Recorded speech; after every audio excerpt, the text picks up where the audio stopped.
मैंने जब अपने अंदर की खामोशी में डूबना शुरू किया तो मुझे एक ऐसी दुनिया का एहसास हुआ। हाँ, जहाँ हर चीज एक दूसरे से जड़ी हुई थी, ना कोई फासला था ना कोई जुदाई।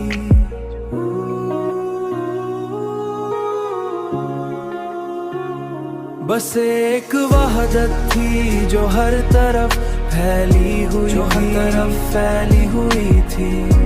उन्हीं लम्हों में मुझे एहसास हुआ कि तुम्हारी मोहब्बत भी इसी वहदत का हिस्सा थी,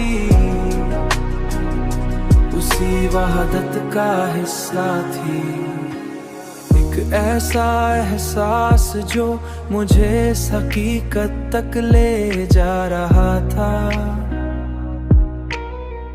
जहाँ सब कुछ एक हो जाता है, जहाँ सब कुछ एक हो जाता है।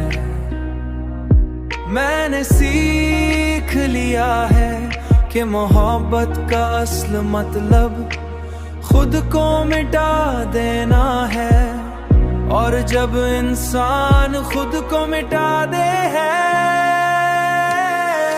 तू वो हकीकत में हमेशा के लिए जिंदा हो जाता है।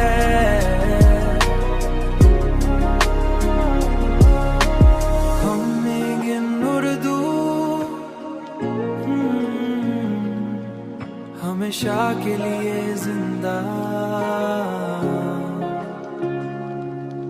हमेशा के लिए जिंदा।